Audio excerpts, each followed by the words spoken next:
రైతులకు 100% రుణమాఫీ చేశామని చెబుతున్న సీఎం రేవంత్ రెడ్డి సంక్రాంతి తర్వాత రైతు భరోసా విడుదల చేస్తామని క్లారిటీ ఇచ్చారు. మారిజ సుబాహులు అడ్డొచ్చినా పథకాలు ఆగవన్నారు. ఇదిలా ఉంటే రేవంత్ రెండో మోసగాడంటూ బీజేపీ ఛార్జ్షీట్ రిలీజ్ చేసింది. ఇచ్చిన హామీల్లో ఒక్కటి కూడా పూర్తి స్థాయిలో అమలు కాలేదని సీరియస్ అయ్యారు బీజేపీ నేతలు. అటు సర్కార్ నడపడంలో రేవంత్ ఫెయిల్ అయ్యాడని బీఆర్ఎస్ మండిపడుతోంది. ఇదే అంశంపై ఇవాళ డిబేట్లో చర్చిద్దాం. మనకి డిబేట్లో అందుబాటులో ఉన్నారు ప్రస్తుతం అలాగే ఎనలిస్ట్ ప్రొఫెసర్ గాలి వినోద్ కుమార్ గారు మనకు అందుబాటులో ఉన్నారు. నమస్తే అండి అమర్నాథ్ గారు, వినోద్ కుమార్ గారు నమస్తే అండి. నమస్కారం. అమర్నాథ్ గారు చెప్పండి, ఈ రైతు భరోసా మీద ఇప్పటి వరకు ఉన్న సందేహాలు తొలగిపోయినట్టేనా సీఎం సంక్రాంతి ప్రకటనతో? ముందుగా వినోద్ గారికి, మీకు అట్లాగే మన ప్రేక్షకులందరికీ నమస్కారాలండి. సందేహాలు తీరిపోవడం అంటూ ఏం ఉండదండి. ఎందుకంటే రేవంత్ రెడ్డి మాటలకు గ్యారంటీ లేదు, కాంగ్రెస్ సర్కారు చేతలకు వారంటీ లేదు. అట్లా ఉంది తెలంగాణలో పరిపాలన. ఇప్పుడు మొట్టమొదటిగా రైతు రుణమాఫీ డిసెంబర్ 9వ తారీఖు చేస్తామని చెప్పిన వ్యక్తులు ఆగస్టుకు పోస్ట్ పోన్ చేశారు. ఆగస్టు నుంచి ఇప్పుడు డిసెంబర్కి వచ్చింది. డిసెంబర్ నుంచి ఇంకెన్ని రోజులు చేస్తారో మనకు తెలియదు.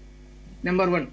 సో రైతులను ముంచింది కాంగ్రెస్ ప్రభుత్వం, నిరుద్యోగులను ముంచింది కాంగ్రెస్ ప్రభుత్వం. నిరుద్యోగ భృతి ఇస్తా అని చెప్పారు, ఇప్పటి వరకు కనీసం ₹1 కూడా ఇవ్వలేదు. 4,000 రూపాయలు పక్కన పెట్టండి. కనీసం ఇంత దారుణం అంటే దివ్యాంగులను, ముసలి వాళ్ళను, వృద్ధులను కూడా మోసం చేసిన ప్రభుత్వమే ఈ రేవంత్ సర్కారు. సో దారుణంగా తెలంగాణ ప్రజలను మోసం చేయడమే కాకుండా పైపెచ్చు విజయోత్సవాలు అని ఇంకా అంటే పుండు మీద కారం జల్లినట్టు, అరే మనందరం ఇంకా ఏడుస్తూనే ఉన్నాం కదా, ఇంకా ఈ విజయోత్సవాలు ఎందుకు జరుపుకుంటున్నారు అని పరిస్థితి తెలంగాణలో ఇవాళ ఉత్పన్నమవుతున్నది. మీరు ఏ మార్కెట్ యార్డ్ కన్నా వెళ్ళండి, ఏ మార్కెట్ యార్డ్ కన్నా వెళ్ళి, మేడం అది డిస్టర్బెన్స్ వస్తున్నది వాయిస్. అమర్నాథ్ గారు చెప్పండి. మీరు ఏ మార్కెట్ యార్డ్ కన్నా వెళ్ళి రైతులను కనుక్కోండి, మీ కెమెరా పెట్టి, వాళ్ళు చెప్తారు వాళ్ళు ఏడుస్తున్నారు. ఆ 1800కు 1700కు అమ్ముకొని, అంటే ఎంఎస్పీఏ 2300 ఉంటే దానిపైన 500 రూపాయలు ఇస్తా అన్న పెద్ద మనుషులు ఇప్పటి వరకు అసలు బోనస్ ఇవ్వకుండా పోగా అసలు బేసిక్ 2300కు కూడా కొనే పరిస్థితి లేదు ఈ రోజు. సో మార్కెట్ యార్డుల్లో 1800కు 1900కు అమ్ముకొని వెళ్ళిపోతున్నారు వాళ్ళు.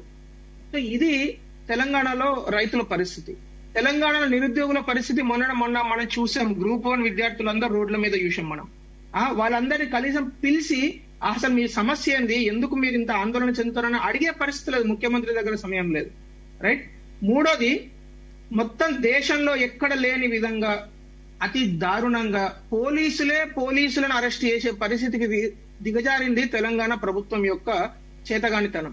ఎందుకంటే పోలీసుల భార్యలు రోడ్లెక్కి మాకు ఈ ప్రాబ్లమ్స్ ఉన్నాయి, ఈ విధంగా మమ్మల్ని చాలా దారుణం చేస్తున్నారు అని అంటే కనీసం పిలిచి మీ సమస్య ఏంది, మీరు రోడ్ల మీద ఎందుకు ఎక్కడము, మీకు సమస్య మేము తీరుస్తాం కదా అని చెప్పే ఆ ధైర్యం చెప్పే పరిస్థితి కూడా లేదు. ఇంకా ఘోరమైన విషయం ఏంటంటే గత 8-9 నెలల కాలంలో సంక్షేమ హాస్టళ్లలో దాదాపు 42 మంది విద్యార్థినులు, చిన్న చిన్న పిల్లలు ఈరోజు అస్వస్థకు గురై చనిపోతే కనీసం దానికి, ఎందుకంటే ఈ రోజు మన తెలంగాణ దౌర్భాగ్యం ఏంటంటే సంక్షేమ మంత్రి కూడా లేడు. అది కూడా ఆయన దగ్గరనే పెట్టుకున్నాడు. సంక్షేమ మంత్రిని అడుగుదామంటే కూడా సంక్షేమ మంత్రి లేని పరిస్థితిలోకి తెలంగాణను తీసుకొచ్చి గత సంవత్సర కాలంలో సంక్షేమ మంత్రి లేకుండా మరి ఏం సంక్షేమం చేస్తారు వీళ్ళు? ఈరోజు సంక్షేమ హాస్టళ్ల పరిస్థితి చూడండి మీరు వెళ్ళి. ఈరోజు ఎందుకు 100 మంది విద్యార్థినులు సిక్ అవుతున్నారు, హాస్పిటల్లో జాయిన్ కావాల్సి వస్తున్నది. కనీసం హాస్పిటల్లో జాయిన్ అయితే వాళ్ళందరి పరిస్థితి ఎట్లా ఉందంటే వాళ్ళ తల్లిదండ్రులు ఎట్లా ఏడుస్తున్నారు. మొన్న అక్కడ అమ్మాయి చనిపోయిన చోట అక్కడికి వెళ్తే వాళ్ళందరూ చాలా బాధపడుతున్నారు. అయ్యా మా పరిస్థితి ఏంది, మరి ఫ్యూచర్ లో మళ్ళీ సిక్ అయితే ఎట్లా, అసలు ఏ హాస్పిటల్కి వెళ్ళాలి, దీనికి ఒక సిస్టమ్ ఉందా, దానికి ఒక సిస్టమ్ లేదు, పాడు లేదు. అసలు వాళ్ళు ఎక్కడికి తీసుకెళ్లాలో వాళ్ళకి తెలియదు.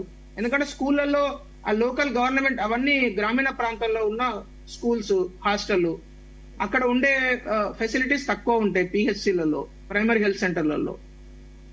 ఈ విధంగా తెలంగాణ ప్రభుత్వము, రేవంత్ సర్కారు ఈ 12 నెలల కాలంలో రైతులను, నిరుద్యోగులను, మహిళలను 2,500 రూపాయలు నెలకిస్తా అని చెప్పి మోసం చేసి ఉంచి ప్రభుత్వంలోకి వచ్చిన మహిళలను కూడా మోసం చేసి పెన్షన్లు ఇవ్వకుండా వృద్ధులను, దివ్యాంగులను మోసం చేసి, దివ్యాంగుల సమస్య గురించి మాట్లాడడానికి పరిస్థితి లేదు. పాపం వాళ్ళు మామూలుగానే దివ్యాంగులు కొంచెం ఇబ్బందులలో ఉంటారు. ఎందుకంటే వాళ్ళకు ఎక్కడ పడితే అక్కడ పని దొరకదు, వాళ్ళు చేసే పనులు కూడా చాలా తక్కువ ఉంటాయి. మేము దివ్యాంగులకు ఇక్కడ అసెస్మెంట్ క్యాంపు పెడితే వాళ్ళందరినీ చూస్తే ఏడుపు వచ్చింది పరిస్థితి చూస్తే. సో అట్లాంటి ఒక చాలా ఘోరమైన పరిస్థితులలో ఇలా తెలంగాణ ప్రభుత్వం ఉంది. ప్రజా పాలన, ప్రజా దర్బార్ నిర్వహిస్తా అని చెప్పి గద్దెనెక్కిన పెద్ద మనిషి ఒకే ఒక రోజు ప్రజా దర్బార్కి వచ్చిండండి. 360 రోజులలో ఒకే ఒక రోజు వచ్చిండు ఆయన. అంతే, కథం, ఇక కేల్ కథం, దుకాణం బంద్. ఇక మళ్ళా ప్రజా దర్బారు లేదు, ప్రజా వాణి లేదు. ఇక ఏం చేసారు మీరు అక్కడికి వెళ్ళి చూడండి. మేము అనేక సార్లు నేను ఇది హైలైట్ చేసిన. నేను పర్సనల్ గా వెళ్ళిన, ఏది మన ప్రజాభవన్ అని చెప్పుకుంటున్న ప్రజాభవన్ కు వెళ్తే అక్కడ ఎవరు ఉంటారు? ఒకే ఒక ఎంప్లాయీ పేపర్ తీసుకోవడానికి ఉంటారు, అంతే. ఇంకా అది కూడా అవుట్ సోర్సింగ్ ఎంప్లాయీస్. అంటే ఎవరు తీసుకోవాలి, ఎవరు వినాలి సమస్యలను, ప్రజా సమస్యలను? 1,26,00,000 అప్లికేషన్లు వచ్చినాయని చెప్పింది ఇదే ప్రభుత్వం. ఆ 1,26,00,000 అప్లికేషన్ల యొక్క స్టేటస్ ఏంది? ఎంతమంది గృహజ్యోతికి అప్లై చేశారు, ఎంతమంది పెన్షన్లకు అప్లై చేశారు, ఎంతమంది రేషన్ కార్డులకు అప్లై చేశారు, ఎంతమంది మహాలక్ష్మి పథకానికి అప్లై చేశారు? కనీసం అది చెప్పే పరిస్థితి లేదు గవర్నమెంట్ దగ్గర. ఇంకా ఇంకా ఇంకా ఆ సర్వే నిర్వహిస్తాం, ఈ సర్వే నిర్వహిస్తాం అని మాట్లాడుతున్నారు కదా.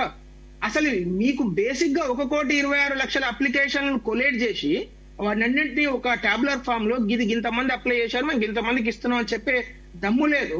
ఒక ప్రోగ్రెస్ రిపోర్ట్ ఇచ్చే పరిస్థితి లేదు. సంవత్సరం అయింది కదా, సంవత్సరం నిజంగా రేవంత్ రెడ్డి గారికి దమ్ము ఉంటే, ఈ ప్రభుత్వానికి చిత్తశుద్ధి ఉంటే ఏం చేయాల్సి ఉండే? మేము ఈ 6 గ్యారంటీలు ఇచ్చాము, దానిలో ఈ 5, 3 వాటెవర్ ఇంప్లిమెంట్ చేశాము, 46 లక్షల మందికి గృహజ్యోతి పథకము ఇస్తున్నాము అని చెప్పే దమ్ముందా? చెప్పడానికి చాలా పెద్ద పెద్ద మాటలు. మరాఠీ న్యూస్ పేపర్లలో యాడ్స్ 40 లక్షల మంది రైతులకు రుణమాఫీ చేసినాడు, మరాఠీ పేపర్లలో ఉన్న బెంగాలీ పేపర్లలో. ఇప్పుడు చేసింది ఏందా అంటే, రేవంత్ రెడ్డి గారు 40 లక్షల మందికి ఇచ్చామని చెప్తే వాళ్ళ అగ్రికల్చర్ మినిస్టర్ వచ్చేసి ఇంకా 20 లక్షల మందికి పెండింగ్ ఉన్నదని మొన్నటి వరకు చెప్పాడు. ఇప్పుడు ఇంకా 18 లక్షల మందికి పెండింగ్ ఉన్నదని మొన్న చెప్తున్నారు. అంటే ఇది ఏంది? ముఖ్యమంత్రికి మంత్రులకు సమన్వయం ఉన్నదా లేదా? అసలు ఇండస్ట్రీ మినిస్టర్ కు ముఖ్యమంత్రి గారికి సమన్వయం ఉందా లేదా? అగ్రికల్చర్ మినిస్టర్ కు ముఖ్యమంత్రికి సమన్వయం ఉందా లేదా?